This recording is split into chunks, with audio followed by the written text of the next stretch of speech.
Hello everyone, welcome back to my YouTube channel genius coaching centre from Bulandshahr. बच्चों, compartment और improvement को लेके बड़ा धमाका सा मचा हुआ है और बहुत ज़्यादा बच्चों के लिए बच्चे सोच रहे हैं कि सर हमारे साथ क्या होने वाला है, क्या नहीं होना। तो रिजल्ट से पहले सिर्फ 2 मिनट की वीडियो है जो आपके लिए बहुत ज़रूरी है।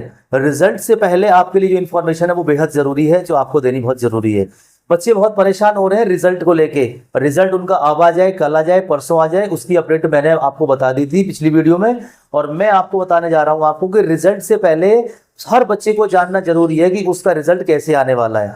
देखो, जो भी रिजल्ट होगा, जैसे भी होगा, वो सब आपको पता चलेगा। इसमें ना तो मैं कुछ करूंगा ना आप कुछ करोगे, लेकिन पहले उससे क्या होता है ना, कुछ आइडिया होते हैं। कुछ आइडिया होते हैं जो एक टीचर्स और बच्चे मिलकर लगाते हैं। तो बच्चों, आज हम उसके बारे में बात करेंगे। आपको रिजल्ट से पहले क्या जानना आपके लिए बेहद जरूरी है। आपका एक बार स्वागत है मेरे YouTube चैनल पर genius coaching centre from Bulandshahr में, जिससे बच्चों के लिए मैं आपके लिए नई नई वीडियो आपको लेकर आता हूं और सारी वीडियो बिल्कुल एकदम सच लेकर आता हूं।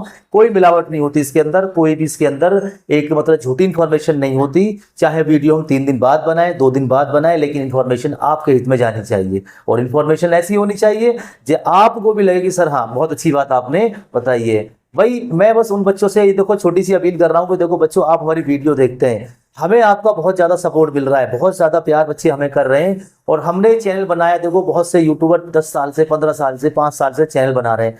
मेरा चैनल अभी बना है इस देखो यूट्यूब के अंदर, और मैंने अपने चैनल को 2-4 अभी मुश्किल से 5-6 मंथ मुझे हुए हैं, और मुझे आपने इतना सपोर्ट किया है कि मैं यहाँ तक पहुंच गया हूँ। तो भाई, आपका बहुत ज्यादा शुक्रिया अदा करना चाहूंगा मैं आपसे कि आपने मुझे सपोर्ट किया, मेरे चैनल को यहाँ तक आपने कर दिया। इसीलिए मैं आपके लिए बहुत अच्छी अच्छी इन्फॉर्मेशन लेकर आता हूँ। आज भी वही इन्फॉर्मेशन लेकर आया हूँ कि रिजल्ट से पहले ये जान लो कि आपके लिए क्या पॉजिटिव है, क्योंकि रिजल्ट आ जाएगा फिर आप नहीं देखेंगे वीडियो। इसलिए मैंने आज बेहद इंपॉर्टेंट वीडियो बना रहा हूँ आपको। तो बच्चों, चलो स्टार्ट करते हैं। इन्फॉर्मेशन क्या है रिजल्ट से पहले? देखो, सीबीएसई कंपार्टमेंट 2024 का जो रिजल्ट है वो अब रिलीज हो जाएगा। मुझे भी नहीं पता कि 1 घंटे बाद हो जाए, ये हो सकता है अभी 5 मिनट बाद रिलीज हो जाए। तो बस मैं आपको बताना चाहूंगा कि रिजल्ट जो है बच्चों, देखो मैं आपके लिए बार बार बोल रहा हूं और फिर एक बार लास्ट बार बोल रहा हूं, हो सकता है इसके बाद रिजल्ट की वीडियो आपके सामने नहीं देखने को मिले, आज ही आपका रिजल्ट आ जाए। याद रखना बच्चों, मैं आपके सामने वीडियो लेकर आया हूं तो इसकी सिर्फ एक ही वजह है, और उसकी वजह यह है कि रिजल्ट आपका इस बार बहुत बहुत शानदार होने वाला है। और ईयर्स के मुकाबले आपका रिजल्ट अच्छा होने वाला है। अब इस बात पे कोई बच्चा मुझे नेगेटिव कमेंट करे या पॉजिटिव करे, वो आपका अपने खुद की थिंकिंग है।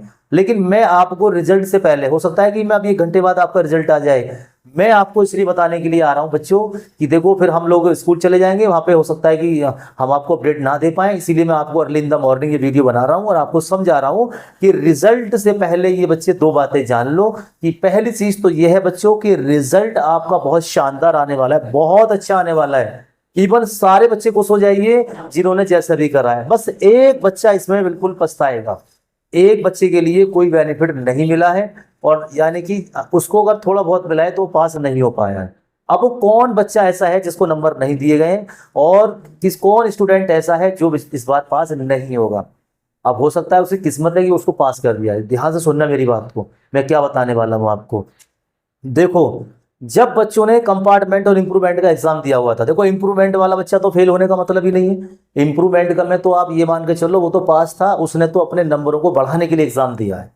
इंप्रूवमेंट में बच्चा फेल नहीं होता है। इंप्रूवमेंट में क्या होता है कि अगर बच्चे ने मान लीजिए मेन बोर्ड में उसके 10 नंबर आ रहे थे और वो 1 नंबर से या 2 नंबर बढ़ाना चाह रहा था, अगर उसके मान लीजिए इंप्रूवमेंट 5 ही रह गए तो उसके जो पहले आए थे वो मान लिए जाते हैं, बाद वाले नहीं माने जाते।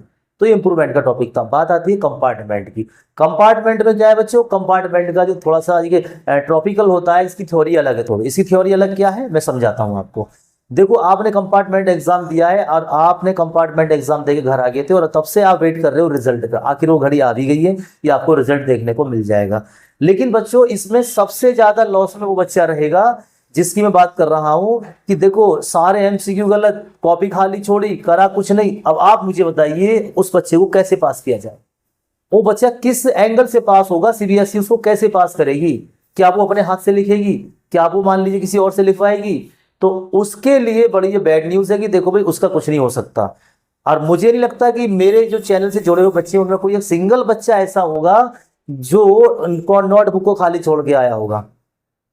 अगर उसने नोटबुक खाली छोड़ी है तो उसने घर आके ये आइडिया तो लगा लिया होगा कि सर मेरे इतने एमसीक्यू सही बैठ रहे हैं, लेकिन जिस बच्चे के सारे एमसीक्यू गलत हो जाते हैं बच्चों, तो समझ लेना कि उसका जो रिजल्ट है वो बहुत खतरे में आ जाता है।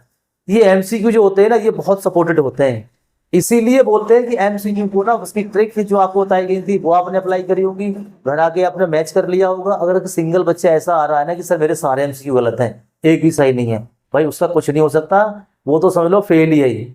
उसको तो अगर सीबीएसई ने जितने भी एक्स्ट्रा मार्क्स दिए सबको भी ऐड करोगे तब भी फेल आ रहा है, वो पास ही नहीं हो पाएगा।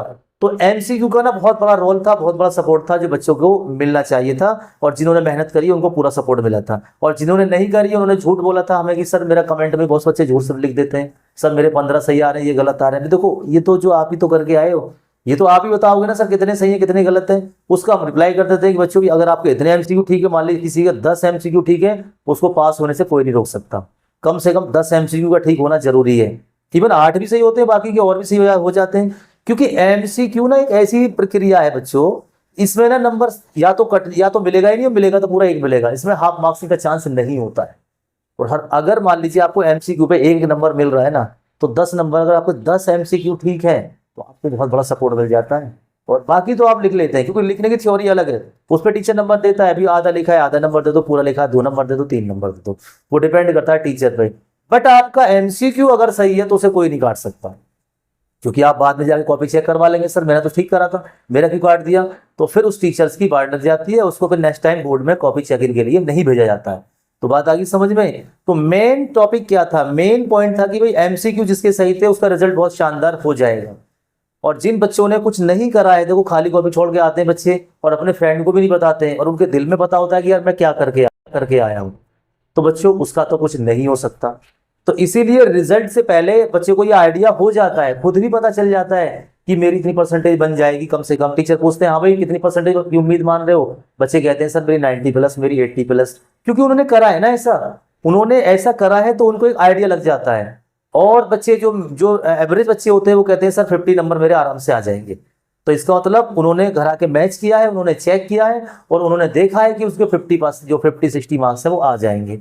तो जब बच्चा एग्जाम करके आ रहा है एग्जाम हॉल से, उसने एग्जाम को फिनिश किया है, वो घर आ गया है, उसके बाद वो रेस्ट करेगा, बट शाम को तो मिलाता है ना, अगले दिन मिलाएगा वो पेपर को कि मैंने कितना सही करा कितना गलत करा है, तो वो उसी हिसाब से एक आइडिया लगा लेता है। क्योंकि बच्चे को ना, बच्चे बड़े स्मार्ट होते हैं, उनके अंदर ब्रेन होता है ना, वो बहुत जल्दी इसको पोलैरिटी वे में ले जाके और अपनी काउंटिंग शुरू कर देते हैं। तो बच्चा ये आइडिया लगाएगा कि सर मैंने इतना करा है, भाई मुझे मान लीजिए मैं 40 करके आया हूँ, एग्जामिनर काटेगा तो मेरा यहाँ लॉन्ग पर भी काट सकता है, यहाँ पे काट सकता है, लेकिन 30 से कम नहीं आ सकते। तो मतलब उसकी एक फिक्सेबल, उसकी एक आइडिया हो गया ना, उसको ये पता है कि भाई मैं करके 50 का आया हूँ, लेकिन कुछ भी हो जाए एग्जामिनर 30 से ऊपर देगा ही देगा, इससे नीचे नहीं जाएगा। तो इसको बोलते हैं पहले से आइडिया लगाना। जब ये वो बच्चे जो अच्छा करके आते हैं वो पहले से आइडिया लगा लेते हैं, और कितने बच्चों ने देखा होगा कि जो आइडिया लगा के आते हैं उससे बेहतर ही उनकी जो नंबर होती है, परफॉर्मेंस होती है, वो आती है। तो इसका मतलब आपको पता है ना कि रिजल्ट किस तरह प्रिपेयर होता है, या सीबीएसई किस तरह कॉपी चेकिंग करती है। और अब तो आप जान गए होंगे 10th वाले भी, 12th वालों को तो एक्सपीरियंस होता भी है, 10th वाले तो जान गए होंगे भाई, 10th वालों ने भी एग्जाम दिया तो थोड़ी तो नॉलेज उन्हें भी होगी यार मैं मेन बोर्ड का 50 करके आया था और मेरे इतने गलत था, मेरा आइडिया था कि मेरे 20 नंबर आएंगे लेकिन मेरे 18 रह गए। तो इसका मतलब कहीं ना कहीं उसने आइडिया सही लगाया, भाई 20 से 18 आ रहे हैं तो उसका आइडिया बिल्कुल फिक्स बैठता है। इस आइडिया को बोलते हैं 99% आइडिया ठीक। बात आ गई समझ में। तो स्टूडेंट के लिए मैं इतना कहना चाहूंगा कि रिजल्ट से पहले परेशान होने की नीड तो है ही नहीं आपको, लेकिन बाद में आपके पेरेंट्स आपसे पूछे कि क्या परसेंटेज आपको बनी है, तो वो आप एक आइडिया लगा लो। आइडिया ये है कि जैसे भी आपने पेपर करा है, जो बच्चा पेपर करके आया, जिसने सारा पेपर क्वेश्चन पेपर अटेम्प्ट किया है, भाई देखो जो नंबर उसने सोचे है ना उससे ज्यादा ही आएंगे, ये आप बिल्कुल अपने माइंड में लिख लो।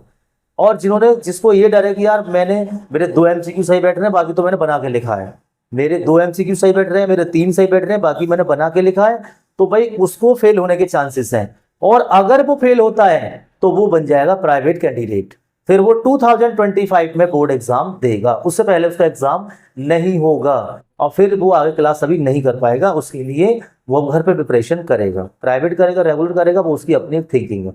बात आ गई समझ में। तो इसको थोड़ा सा ध्यान में रखना था, बस इसीलिए मैंने वीडियो बनाई थी। रिजल्ट आ रहा है, सारे बच्चे खुश हैं और खुश होना भी चाहिए, क्योंकि आपकी परफॉर्मेंस की, आपकी मेहनत की आपको वो पता चलने वाला है, वो फल मिलने वाला है कि भाई देखो हमने क्या करा है और हमें क्या क्या मिला है। लेकिन उसके लिए थोड़ा सा मुझे बताना जरूरी है कि उसके फ्रेंड पूछेंगे भाई तूने क्या करा, तू तो ये कह रहा था कि हमारे नंबर ऐसे आएंगे, भी आपने तो ऐसे कहा था, हमारे तो बहुत बढ़िया आएंगे, ये क्या हो गया। तो भाई उस बच्चे ने कहीं ना कहीं झूठ बोला है। तो इसीलिए अगर किसी के नंबर कम भी आए ज्यादा भी आए, कोई किसी को कुछ नहीं बोलेगा, उसने खुद की मेहनत है, उसने जो भी मेहनत करी है उसको रिजल्ट मिल गया है। तो बस यही मेरे लिए आपको बहुत इंफॉर्मेशन थी जो बताई है मैंने आपको, बहुत इंपॉर्टेंट इंफॉर्मेशन थी बच्चों। खुश भी रहो, हैप्पी भी रहो, लेकिन कम से कम ये तो आपको पता रहे कि मेरा रिजल्ट कैसे आने वाला है। क्योंकि बच्चे बाद में कमेंट करेंगे सर मैं 50 का पक्का करके आया था, मेरा 50 सही है, सही होना चाहिए, मुझे 20 कैसे मिल गए, 25 कैसे मिल गए। तो फिर जब उसी कॉपी को हम रीचेक इन कराया जाता है तो जो उसको करके आया ना उसको वही मिला है, यानी बाकी उसका गलत था। तो इसीलिए खुद का आइडिया भी बहुत सॉलिड होता है। तो खुद पे डिस्कस किया करो अपने आप से, अपने फ्रेंड से भी, क्योंकि खुद के डिस्कशन से कहीं ना कहीं सॉल्यूशन आपको मिल जाता है। और एक चीज और बता देता हूं मैं आपको कि कंपार्टमेंट और इंप्रूवमेंट की रीचेकिंग कभी नहीं होती। कभी आप ये सोचो कि मैं इतना करके आया हूं और मैं इसके दोबारा रीचेकिंग करा लूंगा, तो ऐसे नहीं होता, इसमें होती नहीं है। ये आपको सेकंड ऑप्शन तो सीबीएसई ने दे दिया है, पहले ये भी नहीं था। अब आप अब ये 2025 के बाद ये भी खत्म हो जाएगा, अब ये भी नहीं रहेगा। तो इसीलिए ध्यान रखना, किसी के माइंड में ये चल रहा हो ना कि कंपार्टमेंट में अगर मेरे नंबर कम आ गए तो मैं रीचेकिंग करा लूंगा, या इंप्रूवमेंट में कम आ गए रीचेकिंग करा लूंगा, ऐसा होगा ही नहीं। चाहे कोई भी आपको यूट्यूबर बताए, कुछ भी बताए, होगा ही नहीं भाई। मतलब नहीं है तो नहीं है, इसको थोड़ा ध्यान में रखना है। बस ये छोटी सी इन्फॉर्मेशन थी, मैंने आपको बताई। अगर वीडियो आपको पसंद आई हो तो इसको लाइक करें, शेयर करें, कमेंट करें, क्योंकि बच्चों आपका सपोर्ट बहुत मिल रहा है और आई होप कि आपका सपोर्ट हमें मिलता रहे। Thank you for watching my this video, thank you for watching my genius coaching centre from Bulandshahr. Thank you.